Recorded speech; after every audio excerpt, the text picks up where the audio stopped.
es una presentación especial donde no pretendo analizar o documentar una tecnología o procedimiento establecidos, sino exponer argumentos conceptuales con intención de poner en entredicho alguno de los fundamentos de una de las ramas más exitosas de lo que se califican regularmente como ciencias duras. Por lo tanto, se trata de una presentación básicamente especulativa, destinada más a tratar de abrir un debate que a presentar una solución al planteo que estoy haciendo. En este contexto, los objetivos de esta presentación son los siguientes.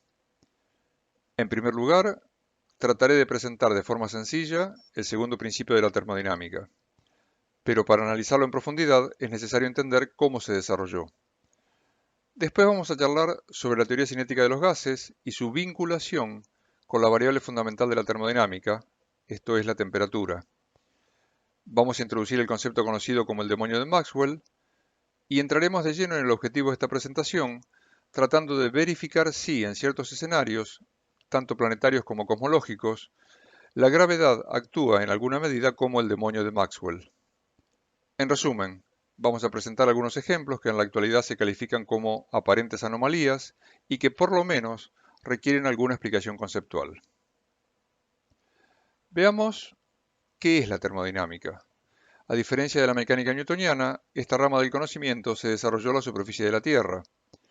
La termodinámica es una rama del saber humano que no se desarrolló para resolver problemas filosóficos ni tampoco problemas cosmológicos. La termodinámica se desarrolló para resolver problemas prácticos a escala humana. En resumen, la termodinámica es el resultado del esfuerzo tecnológico dedicado a aprovechar de la mejor manera posible la energía que está al alcance de la humanidad. Después, la ciencia le dio su formulismo y los principios de la termodinámica pasaron a ser algo parecido a los enunciados de Euclides. Los principios de la termodinámica se aceptan y se usan, pero no se discuten. Cualquier estudio o presentación que viole alguno de los principios de esta ciencia se descarta sin mayores análisis, pues el paradigma actual establece que estos principios son justamente inviolables. Algunas expresiones relacionadas a la termodinámica han trascendido incluso hasta el gran público, y frases como conservación de la energía, muerte térmica del universo o el aumento de la entropía se usan regularmente fuera de los ámbitos científico-tecnológicos. Estos principios resultaron tan confiables que, cuando se extendió la termodinámica más allá de su entorno original, especialmente al entorno cosmológico, ya casi nadie puso en duda su validez universal. Notablemente, el propio Big Bang se plantea, sin explicitarlo, como una violación formidable a los principios de la termodinámica, aunque casi nadie parece caer en la cuenta de esta contradicción. Pero esta charla no trata sobre el Big Bang, sino sobre fenómenos que están al alcance de nuestros instrumentos de medición y que obedecen a resultados experimentales sólidamente establecidos. Hay varias formas de enunciar el segundo principio de la termodinámica. Los más clásicos son los siguientes. El enunciado de Clausius, que dice: no es posible un proceso cuyo único resultado sea la transferencia de calor de un cuerpo de menor temperatura a otro de mayor temperatura, en tanto que el enunciado de Kelvin y Planck se formula diciendo: no es posible un proceso cuyo único resultado sea la absorción de calor procedente de un foco y la conversión de este calor en trabajo. En cualquier caso, lo que afirma este principio, en términos sencillos, es que resulta imposible construir una máquina que entregue trabajo sin aporte de, por lo menos, una cantidad de energía equivalente al trabajo producido. Quienes han incursionado en esta ciencia saben que la energía perdida, no convertida en trabajo, contribuye al aumento de la entropía del universo. Una versión más popular traduce este principio en una frase colorida y muy conocida: no hay comida gratis. El tema del segundo principio de la termodinámica y sus posibles violaciones fue abordado por numerosos escritores de ciencia ficción. Entre los conocidos cuentos del genial Isaac Asimov se destaca el titulado La última pregunta, que aborda este tema en forma novelesca y muy creativa. Alguna vez, incluso, Asimov redefinió la termodinámica en tres frases. 1. No puedes ganar la partida. 2. No puedes empatarla. 3. No puedes abandonar el juego. Esta versión transmite en forma divertida lo lapidaria que es la termodinámica respecto al aprovechamiento energético. Vamos a ver algunos de los conceptos que dan cuerpo a la formulación del segundo principio. Por un lado, los cambios de temperatura están en el corazón de la termodinámica, por lo que se constituye en una variable fundamental de esta rama del conocimiento. Y por su parte, calor, trabajo y energía son manifestaciones físicas que responden a un mismo sistema de unidades y se pueden transformar unas en otras con eficiencia variable. Operativamente, la práctica nos muestra que lo que denominamos calor fluye de las fuentes más calientes a las más frías hasta que se equilibran las temperaturas. Este es, en resumen, el enunciado de Clausius. Se puede generar trabajo a partir de este flujo de calor, pero en el proceso siempre se pierde algo de energía que ya no puede transformarse en trabajo. No se observa que una fuente extensa con temperatura homogénea sufra espontáneamente una separación en partes más frías y partes más calientes. Y una vez alcanzada una temperatura uniforme, cesa el flujo de calor y ya no hay posibilidades de extraer trabajo. Este es básicamente el enunciado de Kelvin y Planck. Por ahora, resaltemos este punto porque resume la base de esta presentación. Como se deduce de lo expuesto, si hubiera un sistema que sufre de forma espontánea, esto es, sin agregado de energía externa, una separación en zonas calientes y frías, perdería sustento el segundo principio, pues luego de la generación espontánea de zonas a diferente temperatura, dispondríamos otra vez de la posibilidad de extraer trabajo. Los gases representan la condición de la materia más fácil de describir conceptual y matemáticamente. La teoría cinética de la materia, desarrollada inicialmente por Boltzmann y Maxwell, permite vincular dos importantes variables justamente a los sistemas gaseosos, la temperatura y la velocidad molecular media. A modo de ejemplo, en el aire atmosférico, a temperatura ambiente, la velocidad molecular media es de unos 500 metros por segundo. Pero al mismo tiempo, en ese mismo aire, coexisten moléculas que se mueven a 100 metros por segundo o a 1000 metros por segundo, respondiendo a una distribución de velocidades que se conoce con el nombre del investigador que halló su expresión matemática por primera vez. Esto es Boltzmann. Si fuéramos capaces de separar las moléculas más lentas de las más rápidas y poner cada conjunto en recipientes independientes, tendríamos cada recipiente a una temperatura diferente del otro. A modo de ejemplo, con las moléculas lentas podríamos tener un recipiente a 0 grados centígrados y con las más rápidas otro recipiente a 100 grados centígrados. A partir de ese momento dispondríamos de una diferencia de temperatura que nos permitiría extraer trabajo moviendo algún artilugio físico adecuado. Pero los cálculos indican que para separar las moléculas de los dos grupos mencionados, tendríamos que invertir una cantidad de energía mayor que la que podemos recuperar con la diferencia de temperaturas mencionada. La posibilidad de seleccionar el gas de acuerdo a las moléculas de gas de acuerdo a su velocidad y con eso lograr diferencia de temperatura se analizó desde los orígenes de la termodinámica.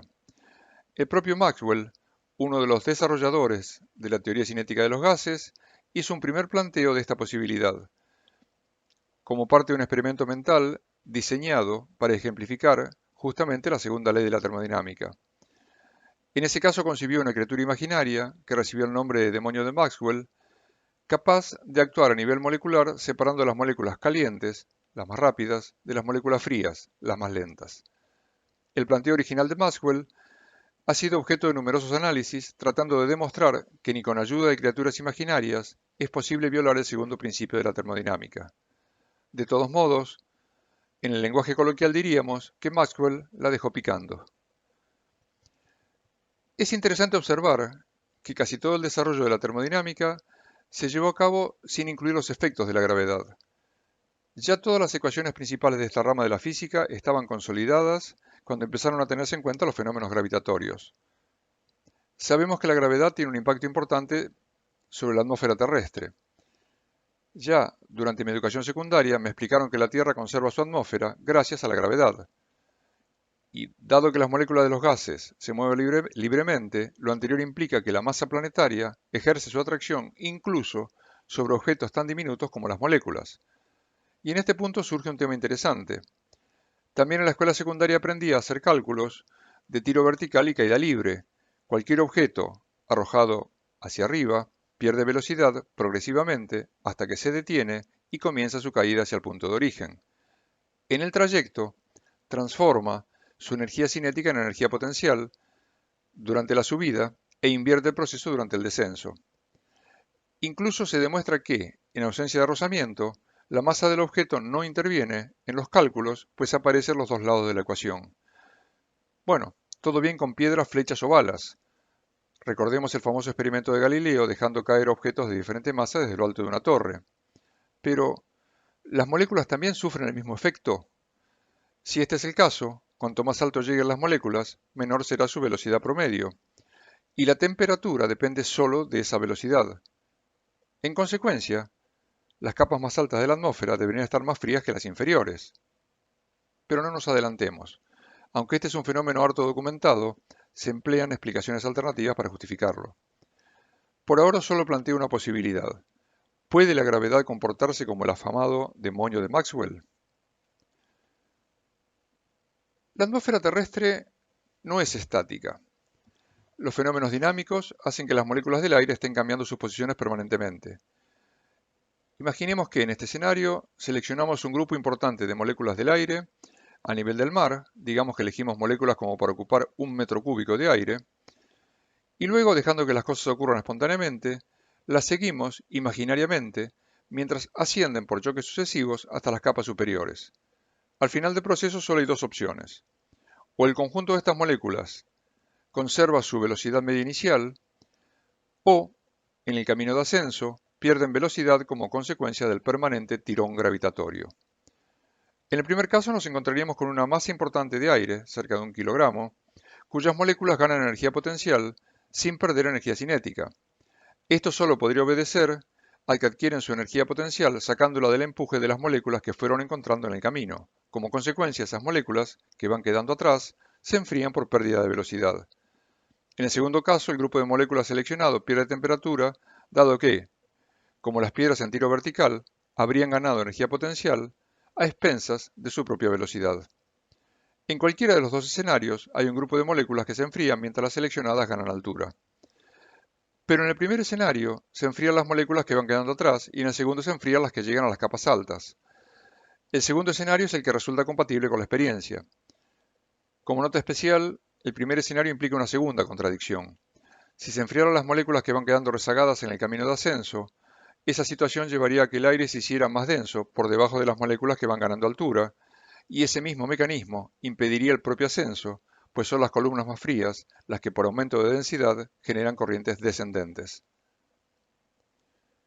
Mientras hacía mis propios desarrollos y revisando en Internet posibles antecedentes de estos mismos análisis, descubrí que Loschmidt, casi en simultáneo con el desarrollo de la teoría cinética de los gases, hizo notar esta consecuencia de los campos gravitatorios y mantuvo una controversia justamente con Boltzmann acerca de la posible violación del segundo principio de la termodinámica. En su momento, los argumentos de Loschmidt se descartaron mediante un argumento circular. Si Loschmidt tenía razón, entonces estábamos en presencia de un escenario en que no se cumplía el segundo principio de la termodinámica. En consecuencia, el argumento de Loschmidt no era aceptable. Este es un ejemplo excelente de la plena aplicación de lo que se conoce como principio de autoridad. Todo lo que contradiga el saber establecido se rechaza de plano. Pero ahora tenemos muchos más datos que en el siglo XIX, cuando se produjo esa controversia. Empecemos por los datos de la atmósfera terrestre. Las nieves eternas y las temperaturas que se miden regularmente con globos meteorológicos documentan que a unos 10.000 metros sobre el nivel del mar, las temperaturas atmosféricas son del orden de menos 50 grados centígrados. Pese a que se argumenta que las temperaturas en la parte alta de la troposfera son consecuencia del frío espacio interplanetario, este análisis no tiene en cuenta que por encima de la troposfera se extiende la estratosfera hasta los 50 kilómetros por encima del nivel del mar, con temperaturas que ascienden hasta unos 0 grados centígrados. Adicionalmente, la ionosfera alcanza temperaturas superiores a los 100 grados centígrados a alturas de 100 kilómetros sobre la superficie terrestre. En consecuencia, el enfriamiento atmosférico con la altura no puede explicarse por contacto con capas superiores más frías y resulta compatible con la predicción de la teoría cinética de los gases sometidos a campos gravitatorios. En imágenes, el perfil de temperatura de la atmósfera terrestre presenta el siguiente aspecto. Si este es el gráfico que vincula la temperatura con la altura sobre el nivel del mar, estas son las capas identificadas en nuestra atmósfera, y este es el perfil de temperaturas que muestra los innumerables y repetidos sondeos dedicados a estudiar la atmósfera terrestre. En todo caso, si no son el resultado de la acción gravitatoria sobre la velocidad media de las moléculas del aire, la persistencia de zonas frías intermedias requiere algún tipo de explicación que no puede ser solo que el espacio interplanetario está a muy baja temperatura. Y para no quedarnos solo con el ejemplo terrestre, cabe mencionar que tanto la atmósfera de Júpiter como la de Venus, estudiadas con ayuda de diferentes ondas espaciales, muestran un perfil de temperaturas de características muy similares a las que presenta nuestra atmósfera. A modo de ejemplo, en Wikipedia podemos leer la frase que estamos viendo en esta transparencia. Especialmente el párrafo que dice: la temperatura de la troposfera disminuye con la altura hasta alcanzar un mínimo denominado tropopausa, que es el límite entre la troposfera y la estratosfera. Veamos qué pasa a escala estelar, empezando con nuestro Sol. El núcleo solar está a unos 10 millones de grados centígrados. Es la temperatura para la fusión de átomos de hidrógeno en átomos de helio. Por su parte, la temperatura del Sol está a solo unos 5.500 grados centígrados. Se asume que la temperatura de la superficie es tan baja, comparativamente, por la radiación permanente de energía. Sin embargo, el Sol no es un sólido, es una masa fluida muy agitada. Y además la corona solar, que se extiende por cerca de 1 millón de kilómetros desde la superficie visible, alcanza unos 2 millones de grados. En la literatura científica se menciona que la temperatura de la corona solar no tiene una justificación sencilla. Recurriendo otra vez a Wikipedia, podemos leer este párrafo, donde se destaca la frase: siendo esta inversión térmica uno de los principales enigmas de la ciencia solar reciente. Sin embargo, no debiera ser llamativo que con la temperatura propia del núcleo, el exterior esté a más de 1 millón de grados. La verdadera anomalía debería ser la permanencia de una zona de temperaturas de 5.500 grados centígrados entre dos capas o zonas mucho más calientes. Dentro del desarrollo de esta presentación, pienso que no es imposible que la anomalía se deba a que para llegar a la superficie cualquier partícula debe hacer un enorme gasto energético mientras vence la atracción gravitatoria de nuestra estrella. En el caso de las gigantes rojas, estas son estrellas que han agotado el hidrógeno y comienzan a quemar el helio generado justamente mientras se quemaba el hidrógeno. Pero el helio quema a temperaturas cercanas a los 100 millones de grados. Y pese a tener un núcleo mucho más caliente, la temperatura superficial de estas estrellas es menor que la del Sol, acercándose a los 3.000 grados centígrados, que es lo que justamente les da su coloración rojiza. Pero, ¿por qué se enfría la superficie con un núcleo mucho más caliente? La explicación convencional recurre al fenómeno de mayor enfriamiento asociado al aumento de la superficie de disipación. En tanto, el modelo gravitatorio explicaría el enfriamiento a causa de la pérdida de energía cinética. Cualquier partícula que alcanza la superficie de una gigante roja debe luchar contra la gravedad, que genera una masa estelar muy similar a la que antes quemaba hidrógeno, pero ahora debe alejarse mucho más. Por otra parte, las enanas blancas ya han agotado su combustible nuclear y sufrieron el colapso gravitatorio final, quedando reducidas a tamaños mucho menores que el original. La temperatura superficial de estas estrellas es de decenas de miles de grados centígrados, como correspondería al modelo de enfriamiento por gravedad. La pérdida de energía para alcanzar la superficie es mucho menor que en una estrella del tamaño del Sol. En estas estrellas no hay reacciones nucleares, pero la superficie tiene una temperatura cercana a la del núcleo. Por último, las temperaturas superficiales de las gigantes azules, cerca de unos 20.000 grados centígrados, también resultan compatibles con el modelo de enfriamiento gravitatorio. Ya están quemando helio, pero todavía no crecieron hasta el tamaño de las gigantes rojas, por lo que la pérdida de energía sufrida en el trayecto desde el núcleo hasta la superficie es mucho menor. Bueno, finalmente, con estas pocas frases podemos resumir el desarrollo y las conclusiones de esta presentación.